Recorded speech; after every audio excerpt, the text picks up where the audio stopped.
Rice star अपनी scooty पर सवार होकर एक बेहद सुनसान और वीरान रास्ते से होते हुए दूसरे गांव की तरफ जा रहा था। तभी अचानक सामने से एक तेज रफ्तार से ट्रक सीधे उसकी तरफ आया। अपनी जान बचाने के लिए राइस स्टार ने पूरी ताकत से अपनी स्कूटी को दाईं ओर मोड़ा, लेकिन स्पीड इतनी तेज थी कि उसकी स्कूटी का संतुलन पूरी तरह बिगड़ गया। वह पेड़ों से बचते बचाते हुए कुलधरा गांव के अंदर चला गया। तभी ठीक उसी समय शाम के 7 बज गए। सूरज डूब चुका था और धीरे धीरे पूरे कुलधरा गांव में एक डरावना गाढ़ा अंधेरा छाने लगा। तभी अचानक एक बहुत ही तेज और भारी घंटी की आवाज गूंजने लगी। उस आवाज के गूंजते ही चंद पलों में पूरे गांव में अचानक अफरा तफरी मच गई। लोग पागलों की तरह अपने अपने घरों की तरफ भागने लगे। भागते हुए उन लोगों के हाथ पैर डर के मारे थर थर कांप रहे थे और उनके चेहरों पर मौत का खौफ साफ दिख रहा था। राइस स्टार ने अपनी स्कूटी को गांव के बीचों बीच खड़े एक पुराने विशाल और सूखे पेड़ के पास रोक दिया। इससे पहले कि वह समझ पाता, सामने से एक आदमी तेजी से दौड़कर आया और हांफते हुए बोला, अरे भाई, तुम पागल हो क्या? यहाँ इस वक्त क्या कर रहे हो? घड़ी देखो, 7:30 बजने ही वाले हैं। सिर्फ 5 मिनट रह गए हैं बस। तुम इस गांव में बिल्कुल नए लगते हो।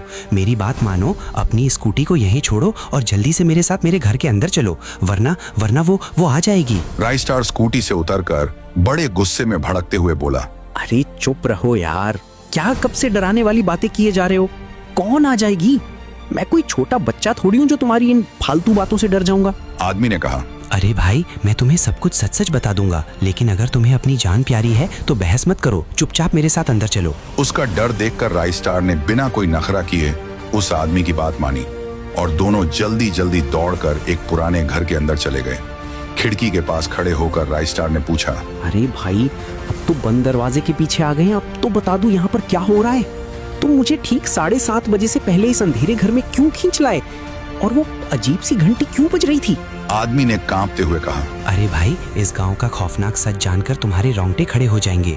इस शापित कुलधरा गांव में रोज ठीक 7:30 बजे एक भयानक चुड़ैल आती है। जो कोई भी उस वक्त बाहर मिलता है वो उसे बेरहमी से मारकर उस सूखे पेड़ पर लटका देती है। अरे राइस भाई, स्टार चुप ने करो। जैसे ही खिड़की से बाहर उस सूखे पेड़ की तरफ देखा, उसका हुलिया सचमुच डरावना लग रहा था।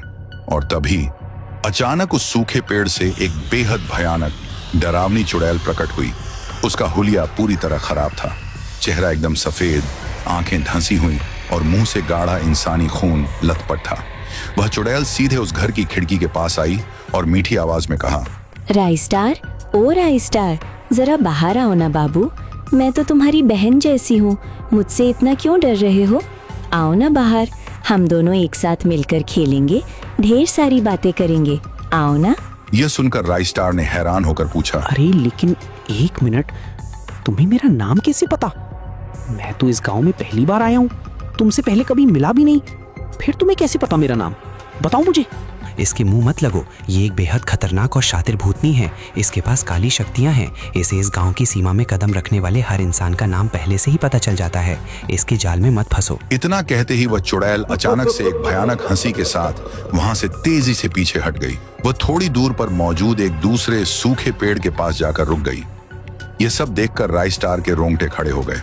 उसने आदमी से कहा, मुझे एक बात बताओ भाई, ये भूतनी लोगों की जान क्यों लेती है और ये सूखे पेड़ में कैसे आई? इसकी आंखों में बहुत भयानक गुस्सा है। ये सब इस गांव में कब से हो रहा है? इसका सच क्या है? उस आदमी ने गंभीर स्वर में कहा, देखो भाई, इस गांव का ये काला और खौफनाक राज किसी को बताना तो नहीं चाहिए, पर तुम एक अच्छे और नेक इंसान लगते हो, इसलिए मैं तुम्हें सब सच बताता हूँ। ये आज की बात नहीं है, ये पूरे 10 साल पुरानी बात है। 10 साल पहले यह कुलधरा एक बेहद खुशहाल और हरा भरा गांव हुआ करता था। इसी गांव में एक गरीब और सीधा साधा किसान श्यामलाल अपनी छोटी सी मासूम बेटी गुड़िया के साथ रहा करता था। उनकी माली हालत इतनी ज्यादा खराब थी कि कई बार घर में अनाज का एक दाना तक नहीं होता था। बाप बेटी को कई रातें सिर्फ पानी पीकर भूखे पेट ही सोकर गुजारनी पड़ती थी। श्यामलाल अपनी बेटी की खुशी के लिए रोज चिलचिलाती धूप में खेतों के अंदर जी तोड़ काम किया करता था। वह दिन रात फसल काटता, पसीना बहाता, लेकिन उसकी किस्मत ने कभी उसका साथ नहीं दिया। कभी सूखा पड़ जाता तो कभी कीड़े उसकी पूरी फसल बर्बाद कर देते। एक दिन उसने रोते हुए कहा, हे ऊपर वाले, मैंने तेरा क्या बिगाड़ा था। इस बार भी मेरी पूरी फसल बर्बाद हो गई। घर में खाने के लिए 1 रुपया तक नहीं है। मेरी मासूम बेटी गुड़िया के लिए नए कपड़े लेने हैं। अब मैं क्या करूं? एक काम करता हूं, गांव के सरपंच साहब के पास जाता हूं। उनसे कुछ पैसे उधार लेकर बाद में अपनी मेहनत से लौटा दूंगा। यही सोचकर लाचार श्यामलाल भारी कदमों से गांव के ताकतवर और क्रूर सरपंच के आलीशान खेतों पर पहुंचा। वहां श्यामलाल ने हाथ जोड़कर गिड़गिड़ाते हुए कहा, सेठ जी, भगवान के लिए मुझ पर कृपा कीजिए। मुझे सिर्फ 10,000 रुपये उधार दे दो साहब। खेतों के लिए नई खाद और बीज लेना है। जैसे ही अगली फसल उगेगी मैं उसे बाजार में बेचकर आपके सारे पैसे पाई पाई और ब्याज के साथ लौटा दूंगा साहब। सरपंच ने एक कुटिल मुस्कान के साथ कहा, अबे ओए श्यामलाल, ये पूरे 10,000 रुपए हैं। कान खोल कर सुन ले। ठीक 1 महीने बाद मुझे मेरे पूरे पैसे ब्याज समेत वापस चाहिए। अगर 1 दिन की भी देरी हुई तो इसका अंजाम बहुत बुरा होगा और उसे सिर्फ तू ही नहीं भुगतेगा। इसके बाद वक्त अपनी रफ्तार से तेजी से गुजरता गया। दिन से हफ्ते और हफ्तों से महीना बीत गया। अब सरपंच रोज श्यामलाल के फटे पुराने घर पर आकर खड़ा हो जाता। वह सरेआम श्यामलाल को गालियां देता, उसे और उसकी मासूम बेटी गुड़िया को जान से मारने की धमकियां देता था। एक दिन श्यामलाल ने गिड़गिड़ाते हुए कहा, देखो सेठ जी, मैं हाथ जोड़ता हूँ। कल मंडी में मेरी बची हुई फसल बिकने वाली है। कल शाम तक मैं आपके सारे पैसे ब्याज समेत लौटा दूंगा। कृपया मुझे बस एक आखिरी दिन की मोहलत दे दीजिए साहब। सरपंच ने गुस्से से कहा, अबे ओए श्यामलाल, क्या कब से कल कल करे जा रहा है? चल ठीक है, तुझे कल शाम तक की आखिरी मोहलत देता हूँ, लेकिन याद रखना, अगर कल सूरज डूबने तक मुझे मेरे पैसे नहीं मिले तो अपनी इस खौफनाक सजा भुगतने के लिए तैयार रहना। यह बोलकर सरपंच जमीन पर पैर पटकता हुआ वहां से चला गया। सरपंच की यह आखिरी चेतावनी सुनकर श्यामलाल गहरे सन्नाटे और चिंता में डूब गया। उसे कल हर हाल में पैसों का इंतजाम करना ही था। उसी रात श्यामलाल पैसों की चिंता में डूबा हुआ रास्ते से अपने घर लौट रहा था। तभी एक सुनसान घर के अंदर से किसी बच्ची की आवाजें आईं। कमरे के अंदर सरपंच का बेटा और उसका दोस्त मिलकर एक छोटी सी मासूम बच्ची के साथ बेहद गलत काम कर रहे थे। ये देखकर श्यामलाल सीधे घर के अंदर घुस गया। श्यामलाल को सामने देखकर सरपंच का बेटा और उसका दोस्त सामने आए। श्यामलाल ने गुस्से से कहा, अरे तुम तो सरपंच साहब के बेटे हो ना? तुम्हें जरा सी भी शर्म नहीं आती? एक इतनी छोटी मासूम बच्ची के साथ ऐसा घिनौना काम करते हुए। उस बेकसूर बच्ची की जिंदगी मत बर्बाद करो, उस पर क्या बीतेगी। सरपंच का बेटा हंसते हुए बोला, अबे ओए श्यामलाल, अपनी औकात में रह। मैं अपने इस अड्डे पर कुछ भी करूं, तुझे उससे क्या? वैसे भी हम तेरी बेटी के साथ तो नहीं कर रहे ना। तू एक मामूली से कर्जदार होकर मेरे सामने ज्यादा उछल रहा है। रुक, तुझे सबक सिखाता हूँ।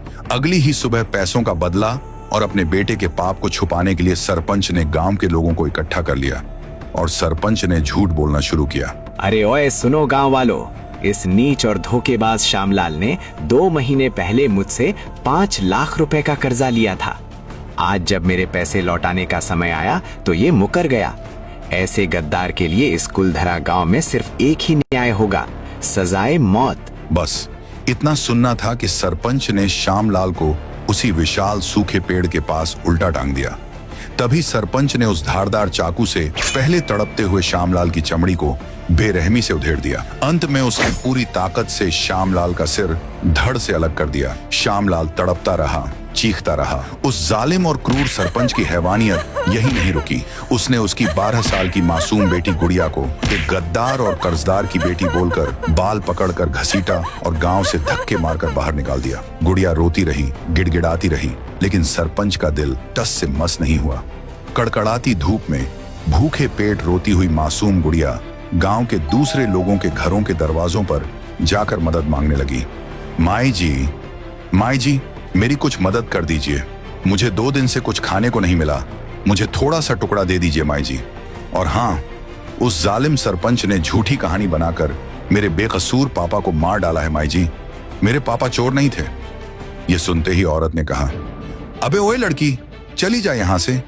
मुझे अपनी जान गंवानी है क्या? सरपंच ने पूरे गांव में मुनादी करवाई है कि जो कोई भी तेरी मदद करेगा अब निकल यहां से, वरना अगर किसी ने तुझे मेरे दरवाजे पर देख लिया तो अनर्थ हो जाएगा। जा यहां से।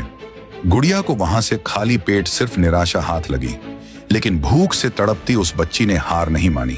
वह रोती बिलखती दूसरे घर के दरवाजे पर पहुंची, लेकिन जैसे ही लोगों ने उसे देखा, उसे धक्का देकर बेरहमी से वहां से भगा दिया।